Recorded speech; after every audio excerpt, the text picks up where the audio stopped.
Happy Friday night, y'all. So, we are now down to the last four of the series for the paranormal experiences and supernatural weird incidences that I have been doing. And this is going to make episode 18. Now, these last four that I have all take place in Oregon again, so we'll be going back to Oregon, and I think I'm going to start with the first UFO that I ever do remember seeing, and that happened over Fern Ridge Lake here in Lane County, Oregon, when I was about 7 or 8 years old, and it was a summertime, and I was outside playing, and I had been playing all day, and we had been at the lake, and that time my mom used to take us to the lake, and we would have like huge barbecue grill outs, and we'd be there like all day long, and everybody would be having family reunions and cookout stuff going on, and it was just all full of all kinds of lake recreation, and they had water skiing and boating and speedboats and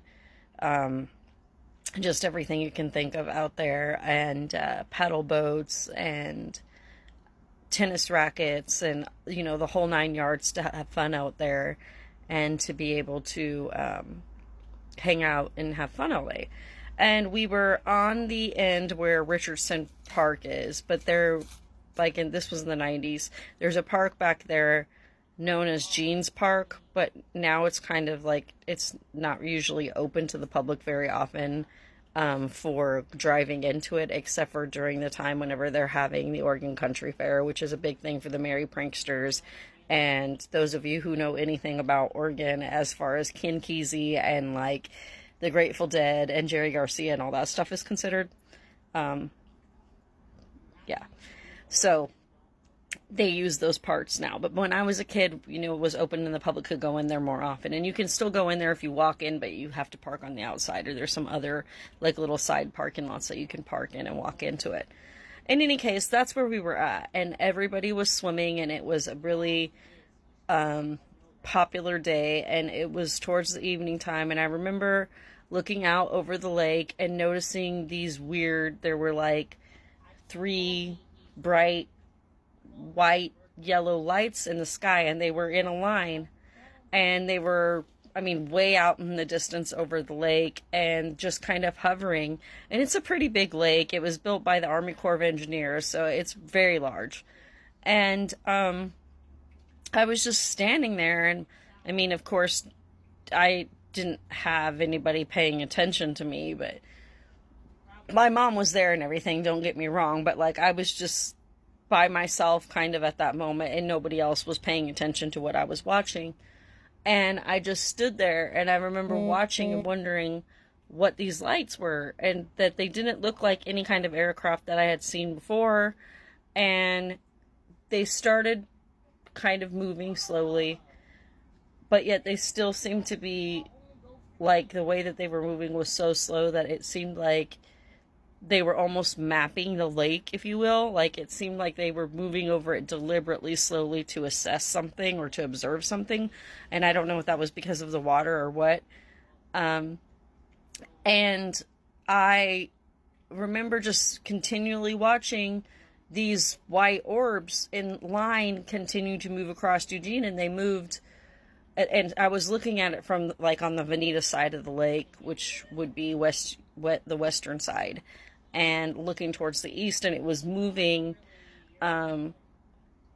like what I would consider to be north towards Portland, and just steadily moving that way. So I'm standing like at the southwest end watching this of the lake, and I stood there for several minutes, and then I remember hearing my mom call to me, and like I said, it was late in the evening, so it was time for me to go run back so I could go get things packed up to go home. And I just kind of shook my head off and was like, okay, there's just weird lights in the sky. And I tried not to think anything of it and just kind of blew it off and went back to my mom and packed up everything. But that incident was going to lead me into what will be our next topic, which was about the next year, maybe 2 years later. And the thing about it is, I believe this was in like 1991 to like 93, 94. And if you go back and you look up the time frames for news reports of that specific era, there were a ton of people who came forward and actually had video evidence and had photographic evidence of seeing those same three lights in the sky here in this area. And it's strange that that's something that had happened. I didn't know that this was coinciding at the same time that I seen this, but later in life, as I grew up and I talked to other people, they also explained to me about how that same summer, or for the several times for the succession of summers between those 3 years, that there were many strange lights that were seen over Fern Ridge Lake. And it's not just over Fern Ridge Lake, it's like it goes up and down, you know, the western Pacific Northwestern I-5 corridor. All within here, people have consistently seen strange lights. And now, I mean, if you see some things, like if you look at the Starlink trains and stuff, obviously it makes sense that those are satellites, but this was not a satellite, and it was still bright in the day, and the way it was so close, and it was like orbiting, hovering within the atmosphere, not on the outside of the Earth's surface, seeing it from far away. These were three lights that were hovering in the sky, maybe 150, 200 feet above the ground. And it was impossible not to see them.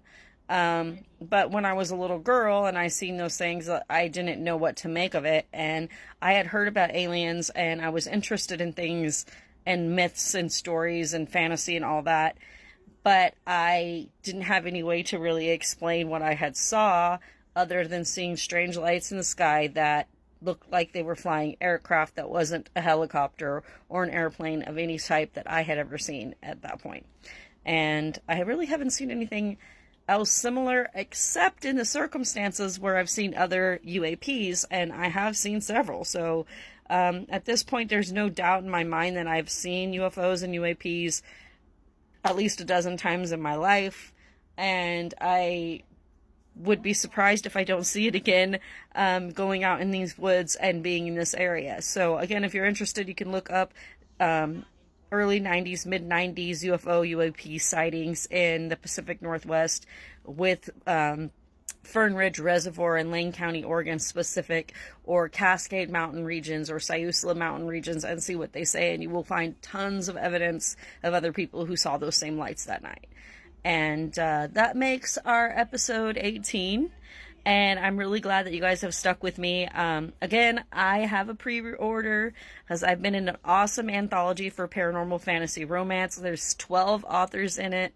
So that's 12 original stories for you guys to consume. Each one of the stories is 15 to 25,000 words. So these are good novella-length stories. You can really get yourself sinking your teeth into. And if you enjoy fantasy tales, I'm telling you what, if you love Sherilyn Kenyon, Sarah J. Maas, Laurel K. Hamilton, Anne Rice fans, come on and get it.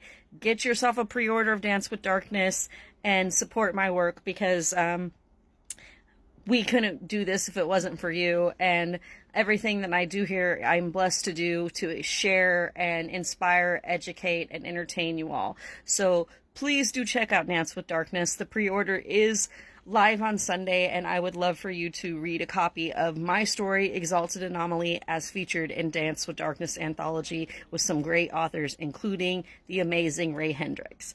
So once again, thank you, Ray, for allowing us the opportunity to be in this anthology. It was wonderful to be a part of this, and thank you all for supporting my paranormal and supernatural experiences and weird incidences series.